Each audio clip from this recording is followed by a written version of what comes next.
Bonjour à vous les amis de Courir pour la planète. On s'étonne trop de ce qu'on voit rarement et pas assez de ce qu'on voit tous les jours.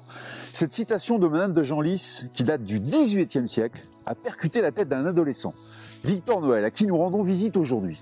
Victor n'a que 16 ans et malgré son jeune âge, il a décidé que sa raison d'être serait la sauvegarde du vivant et de la biodiversité. Il rejoint ainsi dans leurs combats respectifs les Greta Thunberg, les Boyan Slat, les Hanouna de Wever, les Keren Gantois ou encore Belalak, et bien d'autres encore à travers le monde. Tous ces lanceurs d'alerte ont une particularité. Ils ont moins de 20 ans et ils veulent que la folie du monde s'arrête. Pourquoi ? Pour simplement pouvoir envisager un avenir. Alors allons vite rencontrer ce Victor pour entendre son message. C'est parti les amis.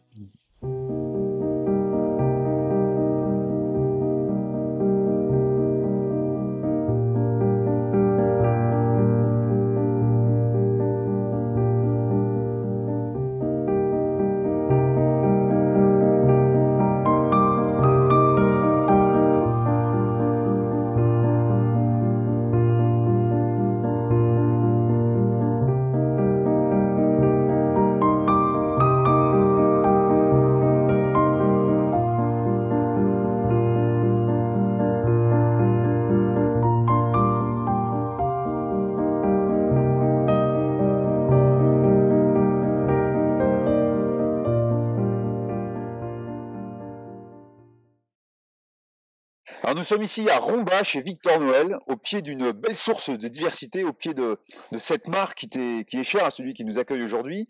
Bonjour Victor. Bonjour. Quand je te lis Victor, j'ai la sensation qu'en réalité il y a un maître mot qui t'anime, c'est le respect. Le respect de soi, de l'autre, de la nature, du vivant. En fait, tu souhaites que le monde rectifie le tir et vite. Et tu penses que ce respect peut être la clé, si j'ai bien compris. Ouais, je pense vraiment que le respect c'est fondamental. Le respect du vivant dont on fait partie, le respect de nous-mêmes, le respect des espèces qui peuplent le monde et les écosystèmes qu'elles forment. Je trouve que notre société actuelle ne prend que peu en considération le vivant, ne porte pas vraiment de respect à son égard. Elle s'inscrit dans une posture anthropocentrique, où finalement elle met l'humain au centre de tout. Elle donne plus de valeur à ce qui le concerne directement. Finalement, il n'y a que lui qui compte, quoi. Et cet anthropocentrisme est incompatible avec les enjeux actuels. Donc, je dirais du respect, mais aussi de l'humilité. De l'humilité de ne pas toujours vouloir tout contrôler, toujours tout gérer dans les écosystèmes. Enfin, je veux dire, la moindre plante sur les trottoirs nous dérange, on trouve ça sale, on trouve ça presque provocateur, on va classer les espèces, il y a les nuisibles, il y a les utiles, il y a ceux qui servent à rien, il y a ceux qui sont beaux, il y a ceux qui sont moches, il y a ceux qu'il faut protéger, il y a ceux qu'on s'en fout, enfin assez de prétentiosité, plus d'humilité quoi. De l'humilité aussi, de ne pas avoir qu'une vision utilitariste du vivant. C'est vrai que il faut prendre conscience qu'on vit grâce aux autres espèces en tant qu'humains. Je veux dire, on a des origines communes. Toutes les espèces, que ce soit les roseaux qui sont là, la grenouille qu'on voyait tout à l'heure, on descend tous d'une même espèce, de ces unicellulaires qui sont apparus il y a 3,8 milliards d'années. Donc on a coévolué, donc on vit grâce aux autres espèces vivantes. Et ça, faut le prendre conscience. Mais au-delà de ça, je pense qu'il faut aussi se dire, on va préserver les espèces pour ce qu'elles sont, et pas seulement parce qu'elles nous sont utiles et qu'elles permettent notre existence. Et ça, je pense aussi que c'est la clé d'une société moins destructrice. Je terminerai sur le fait, Baptiste Morisot, un philosophe, dit qu'on est dans une crise de la sensibilité. Et en fait, c'est ça. On n'est que peu curieux du monde qui nous entoure, du fonctionnement des écosystèmes. On n'observe que peu les oiseaux qui passent au-dessus de nous, les insectes dans nos jardins. On vient un peu, recentrer sur nous-mêmes, finalement. Je pense que tu as raison. Je pense que la curiosité, ça doit être une qualité qui doit nous Voilà, la revenir. curiosité, l'émerveillement, l'observation.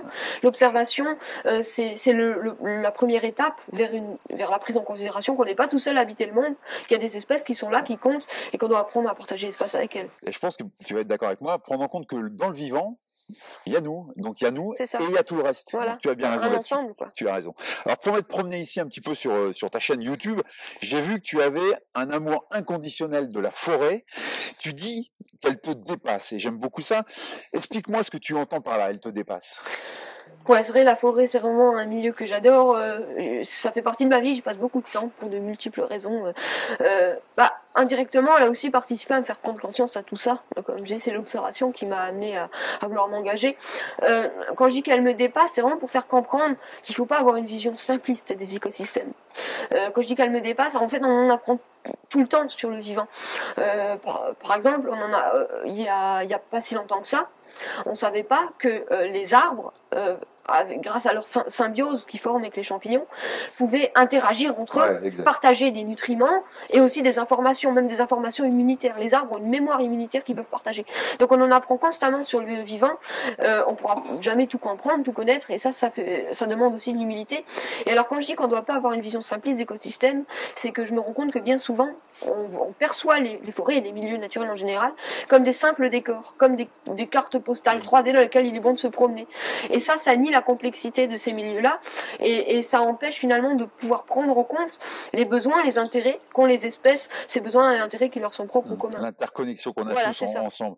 Alors, pour agir à ton niveau, tu as choisi toi l'écriture, et tu viens de sortir ton premier livre, Je rêve d'un monde, 3 petits points de suspension. Est-ce que tu peux nous en parler et surtout, dans ce titre, m'expliquer les 3 petits points de suspension?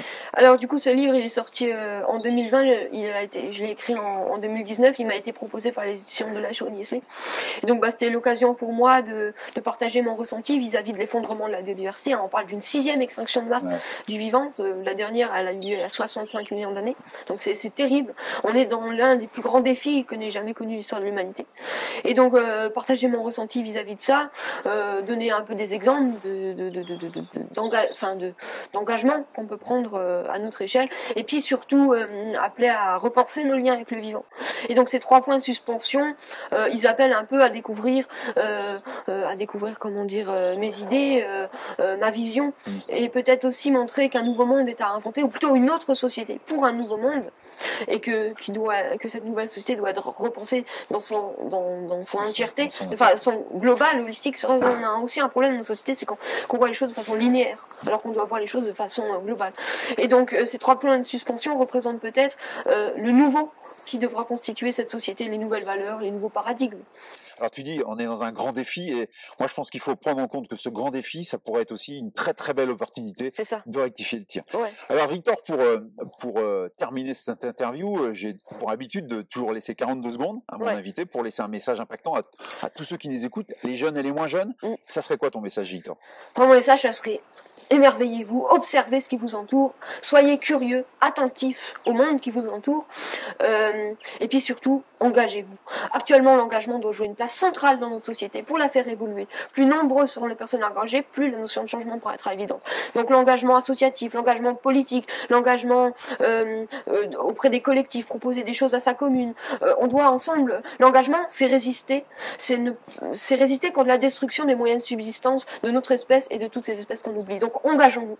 L'engagement, le mouvement, l'action, c'était top. Je te remercie beaucoup. Merci je me suis régalé à t'interviewer. C'était top. Victor et ses millions de jeunes à travers le monde sont en train de nous indiquer avec force que nous leur laissons une terre fatiguée au bord de l'asphyxie.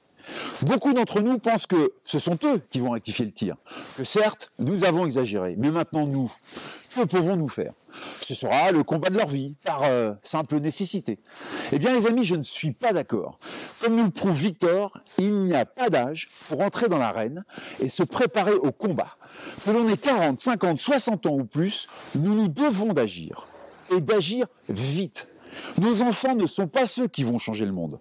Nos enfants seront les démultiplicateurs de nos actions à venir. Écoutons-les, prenons exemple sur leur engagement, leur ténacité. Soyons comme eux, intransigeants, courageux, déterminés. C'est à nous d'entrer dans l'action et eux se chargeront d'appuyer sur l'accélérateur du changement. Changement absolument nécessaire et primordial tout simplement à notre propre survie. Allez, demain les amis, ce sera une journée chargée d'émotions pour moi, car il s'agira du 42e et dernier marathon sur cette belle itinérance. Nous irons faire notre dernière rencontre, notre dernière interview, ce qui n'en pas douté nous incitera à aller encore plus loin. Mais d'ici là les amis, portez-vous bien et surtout, n'oubliez pas, respectez-vous, respectez-la. Ciao à tous.